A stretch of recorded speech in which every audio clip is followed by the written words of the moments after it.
예수님께는 고난주간 셋째 날인 화요일이 너무도 멀고 긴 시간이었습니다.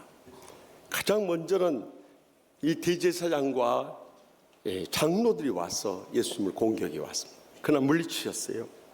그 다음에는 이 바리새인들과 헤롯 당원들이 와서 예수님을 시험했어요. 그래도 또 물리치셨어요. 지난주일에는 사두개인들이 와서 또 예수님의 시험을 했지만 예수께서 다 이겨내셨어요. 그러자 이제 또다시 바리새인 가운데 한 율법사가 나옵니다.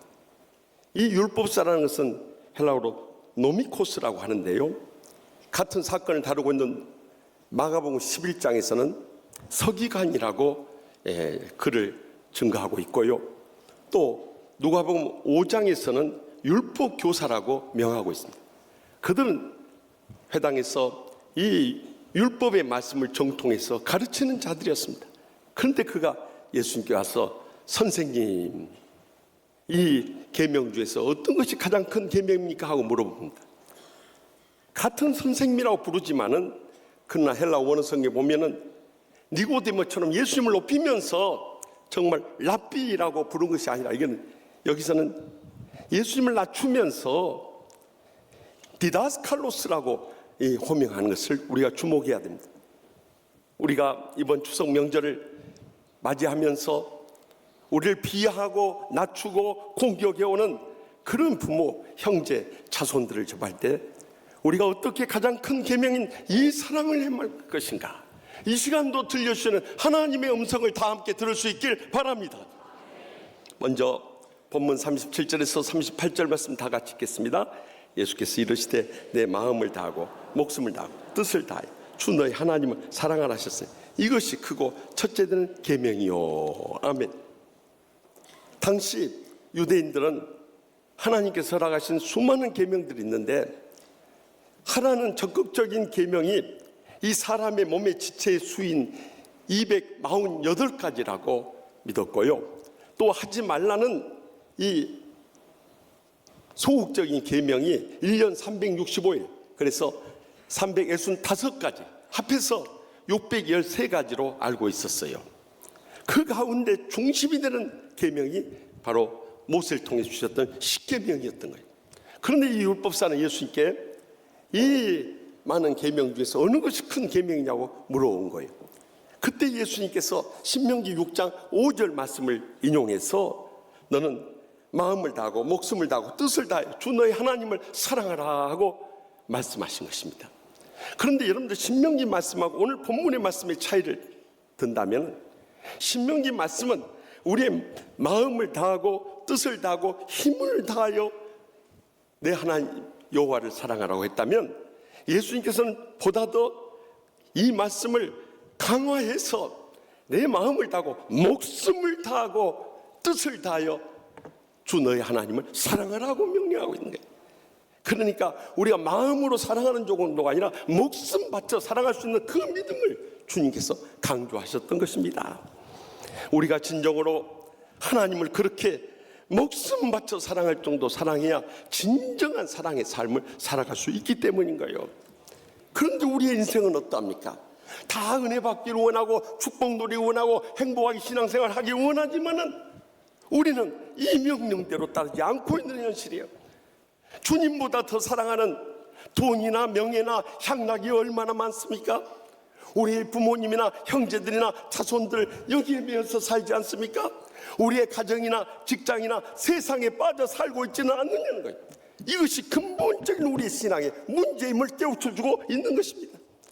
이번 추석 연휴에도 우리가 주위에 사랑하는 부모, 형제, 자손들을 만나게 될 텐데, 그들의 삶의 불행과 고통의 근본적인 문제가 무엇인가, 그것을 먼저 깨닫고 그들에게 복음을 전할 수 있는 기회가 될 수 있길 바랍니다. 그래서 우리가 하나님 먼저 사랑하고요, 주님의 말씀대로 행하고요, 주님의 뜻을 쫓아 나아가면은 믿음의 복을 누릴 수밖에 없는 것입니다. 그래서 요한일서 2장 15절에서 17절에 이 세상이나 세상에 있는 것들을 사랑하지 말라. 누군지 세상을 사랑하면 아버지의 사랑이 그 안에 있지 아니하니 이는 세상에 있는 모든 것이 육신의 정욕과 안목의 정욕과 이생의 자랑이니 다 아버지께로부터 온 것이 아니요 세상으로부터 온 것이라. 이 세상도 그 정욕도 지나가되 오직 하나님의 뜻을 행하는 자는 영원히 거하느니라 분명히 강조하지 않습니까? 그러므로 우리가 주님보다 더 사랑했던 것, 그것이 우상 숭배라는 것을 깨닫고 주님 앞에 다 내려놓을 수 있길 바랍니다. 그리고 이제부터는 우리의 남은 여생, 얼마나 살지 우리는 아무도 알 수 없지만 남은 여생만이라도 이번 추석 연휴에도 우리가 마음을 다하고 목숨을 다하고 뜻을 다하여 주 하나님을 사랑하는 이 가장 큰 계명을 행함으로 인해서 영원토록 은혜롭고 축복되고 행복하게 살아가게 될 줄 확실히 믿으시기 바랍니다. 계속해서 본문 39절 상반절 말씀을 다 같이 읽겠습니다. 둘째도 그와 같으니 내 자신같이 사랑하라 하셨으니. 여러분, 첫째 하나님을 사랑하는 것이 둘째 이웃을 사랑하는 것보다 더 중요한 줄로 우리는 아는데요, 여기 둘째도 그와 같으니, 그러니까 둘째 이웃 사랑하라는 것이 첫째 하나님 사랑과 똑같이 중요하다고 주님께서 강조하고 있어요. 그런데 우리가 이웃 사랑 이전에 놓쳐서는 안 될 단어가 거기에 나오고 있어요. 내 자신같이 사랑하라는 것입니다. 지금까지 한국교회가 이것을 놓쳐버렸어요. 그러다 보니까 교인들의 마음속에 참된 만족과 행복을 잃어버리고 신앙생활을 했던 거예요. 우리가 자신을 진정으로 사랑하게 될 때 이웃도 사랑할 수 있다는 것입니다. 자신을 사랑하니까 자기 중심적으로 이기적으로 자기만 생각하며 살라는 말씀이 아니에요. 내 자신의 소중함을 깨닫게 될 때 남의 소중함도 깨닫고 더 이상 상처 주지 않고 불행한 게다 주지 않고 행복하게 사랑하며 살아가게 된다는 것이. 이번 추석 명절 때도 가면은 사랑하는 부모 형제들 자손들 만나고 나서 사탄이 가장 먼저 교묘하게 사용하는 것이 이 낮은 자존감을 통해서 서로 비교하면서 스스로 이 시기하고 질투하는 갈등에 빠뜨려 버리는 거예요. 그래서 케임브리지 대학 교수였고 또 세계적인 평신도 신학자였던 C.S. 루이스 박사가 말세 마지막 때 사탄이 가장 강조하게 사용하는 무기가 있으니 그것은 비교의식이라는 거예요. 그래서 형제들 가운데 서로 비교하는 거예요. 자식들 가운데 서로 비교하는 거예요. 손주들 가운데 비교하는 거예요. 스스로 불행에 빠져버린 거예요. 여러분, 이제는 우리가 자존감을 회복하면 이 모든 것부터 영적 자유와 감격과 행복을 누릴 수 있는 거예요. 그럼 어떻게 자존감을 회복하느냐 이거예요. 저는 미국에서 이 상담 치유학을 전공하면서 어떻게 하면 거기에 돌아가서 우리 성도들의 아픔의 문제를 치유할 수 있을 것인가, 강의도 들었지만 책도 읽으면서 많은 자료들을 구했어요. 제가 프린스턴 신학대학원에서 공부할 때 이 세계적으로 가장 많은 장소와 또 자료들이 있다는 이 프린스턴 대학교 이 도서관에 가서 많은 자료들을 설치하는 과정에서 한 권의 책을 발견했어요. 그것은 세계적인 자존감의 대가요 자존감 연구소 소장인 이 나다니엘 브랜드 박사가 쓴 How to Raise Your Self-Esteem이라는 책이 있어요. 우리 한국에는 자부심의 기적이라는 책으로 번역되었습니다만은 거기에 중요한 자존감 회복의 세 가지 요소를 말씀하고 있어요. 가장 먼저는 이 셀프 어웨어니스, 자기 인식을 해야 한다. 내가 어떤 존재인가 이것부터 깨달아야 된다는 거예요. 많은 우리는 세상적으로 자기 자신을 발견하려고 하니까 세상 사람과 비교하면서 스스로 위축돼버리고 좌절해버려요. 그러나 주님 안에서 우리 자신을 발견할 때 우리가 얼마나 소중한 존재라는 것을 깨닫게 되는 것입니다. 언젠가 강의를 하는 중에 우리 학생이 물어봐서 교수님은 자신을 뭐라고 생각하십니까? 했을 때 그 순간적으로 제 마음에 감동된 고백이 있었습니다. 그것은 하나님 아버지께서 사랑하는 한 분밖에 없는 죄 없는 아들을 죽여가면서까지 사랑해 주신 존재. 저도 모르게 그 고백이 터져 나오는데 눈물이 핑 도는 거예요. 여러분, 자식을 죽여가면서 우리를 사랑해 주셨다. 한 분밖에 없는 죄 없는 아들을 죽여가면서 우리를 사랑해 주셨어요. 우리를 구원해 주셨어요. 우리를 치유해 주시고 지금까지 인도해 주셨어요. 얼마나 감사하고 감격스러워요. 이 자기 인식부터 되어야 한다. 그럼에도 불구하고 우리의 현실은 얼마나 험난하고 고달프고 힘듭니까? 그래서 두 번째 단계는 셀프 억셉턴스, 자기 수용을 해야 한다. 이 현실을 부정하거나 배척하려고 하면 우리는 스스로 불행해서 고통해서 헤어나올 길이 없어요. 그것을 있는 그대로 다 수용하라. 이 고통 가운데만 하나님의 뜻이 무엇입니까? 이 고난 속에서 우리를 연단하시고 정금 같은 믿음으로 나오게 하시고 귀하게 쓰시고 기뻐 받으시는 주님의 뜻이 있다는 것을 잊어서는 안 되는 거예요. 그러나 거기서 그쳐서 안 돼요. 마지막 세 번째는 셀프 익스프레션, 자기 표현을 해야 한다는 것입니다. 모든 것을 감사의 마음으로 받아들이고 감사의 고백을 하고 감사의 표현을 하면서 살아가야 된다는 거예요. 그러면 우리는 자존감이 자연스럽게 회복되고 행복한 존재라는 깨닫게 되고 누구 앞에서나 강하고 담대한 믿음으로 복음을 외칠 수 있는 것입니다. 그런데요, 저는 박사과정 공부하면서 시카고 한연합장로교를 다니면서 목회를 하면서 성경을 찾아보니까 제가 지금까지 석사 박사과정에서 공부했던 상담 치유의 이론과 실제가 성경에 다 나와 있는 거예요. 아멘도 안 나온 거 보세요. 못 찾으니까 그래요. 그래서 제가 대학원에서 이번 학기에도 The Bible and Healing, 성경과 치유라는 강의를 합니다. 창세기부터 요한계시록까지 우리를 주님께서 얼마나 사랑하시고 얼마나 놀랍게 치유하기 원하시는가, 모든 상담 치유의 이론과 실제가 성경의 원리에서부터 나온 거라는 거예요. 그래서 이 자존감을 회복하는 것도 제가 성경을 읽는 가운데 그 이론이 이미 2000년 전에 성경이 기록되어 있다는 것을 발견할 수 있었어요. 그것은 고린도후서 6장에 나오는 바울 사도의 고백 가운데 나오는데요, 가장 먼저 바울 사도는 고린도후서 6장 1절에서 자기 인식을 합니다. 다 같이 읽겠습니다. 우리가 하나님과 함께 일하는 자로서 너희를 권하니 하나님의 은혜를 헛되이 받지 말라. 아멘. 여기서 바울 사도는 자신이 하나님과 함께 일하는 자임을 깨우쳐주고 있어요. 우리가 강서구청 말했다. 우리 교회 저 강서구 국회의원 나옵니다만 이 국회의원만 알아도 얼마나 참 목에 힘이 들어갑니까? 그런데 서울시장하고 함께 일한다고 생각해 보세요. 그때는 목에 기부스 해버릴 거요. 그런데 우리가 이 대통령을 알고 청와대에서 가끔 부른다고 생각해 보세요. 그러면 목에 철근 콘크리트를 깔아버릴 거요. 그러나 우리는 만왕의 왕이요 만주의 주님이신 주님과 함께 일하는 자들이라는 것을 잊지 마시기 바랍니다.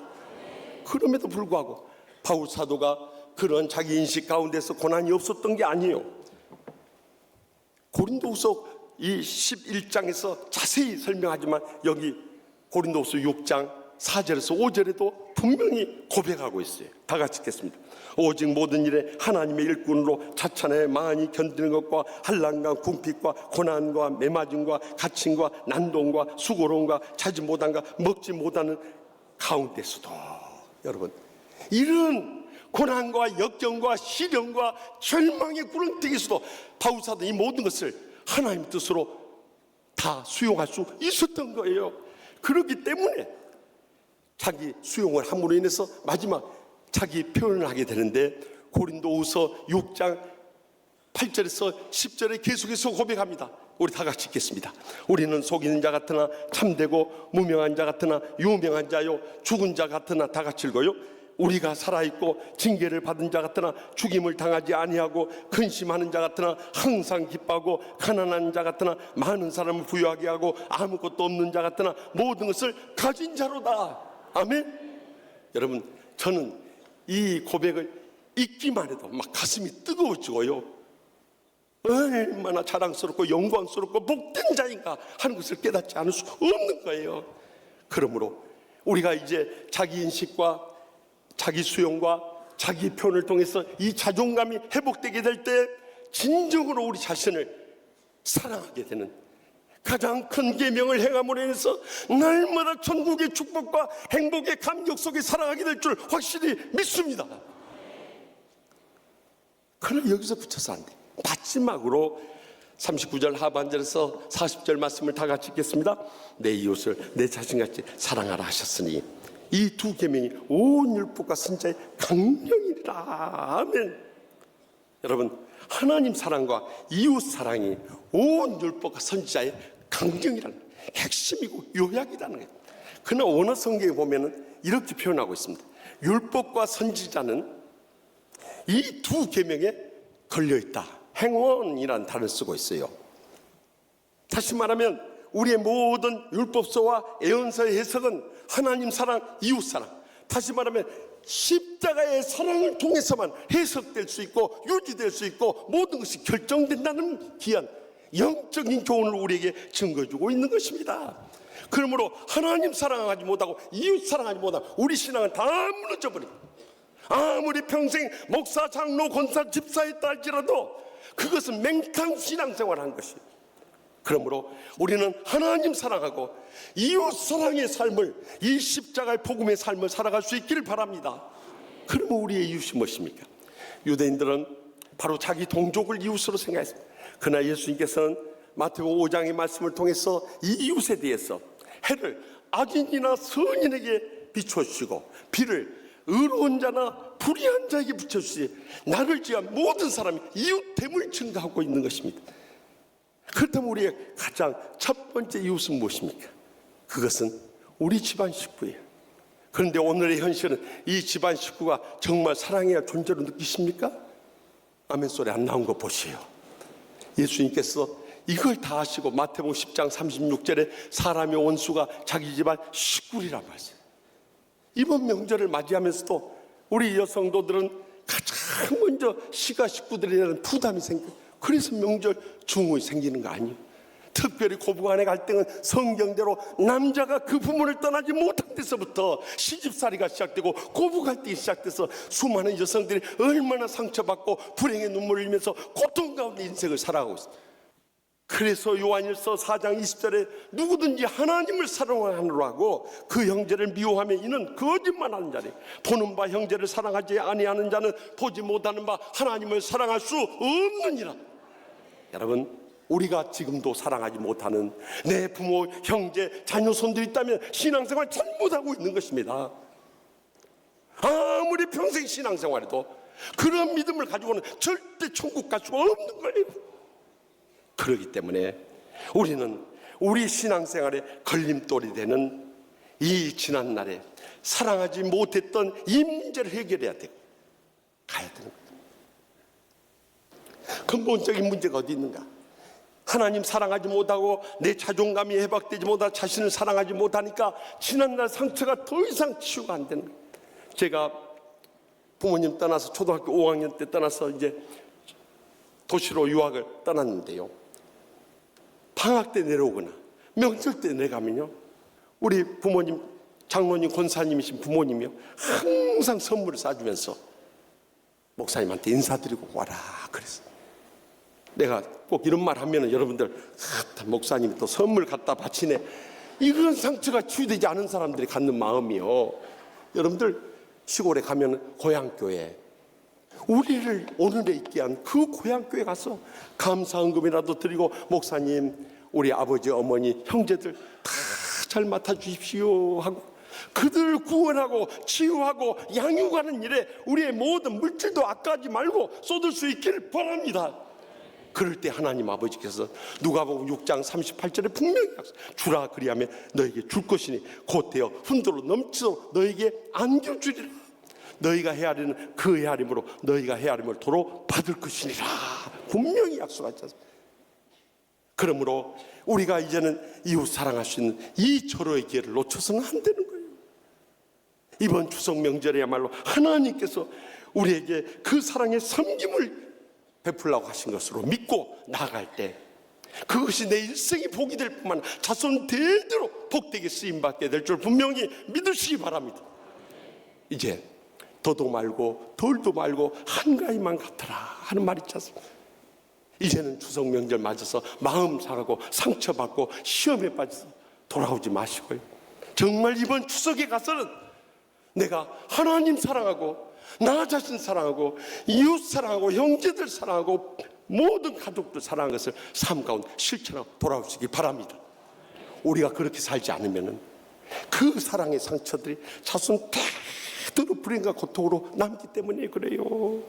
그러나 오늘 우리의 지난날의 상처 주님 앞에 내어놓고 다 치유받고 새 힘 얻어 가게 될 때 그 어느 예보다도 행복한 추석을 맞이하게 될 뿐만 아니라 우리 일생토록 헬리나 오웬 박사가 그의 유명한 명저서인 The Wounded Healer라는 상처 입은 치유자에서 강조했던 것처럼 예수님의 뒤를 이어서 상처 입은 치유자로서 의미 있고 보람되고 행복하게 쓰임받게 될 줄 확실히 믿습니다. 기도하십시다.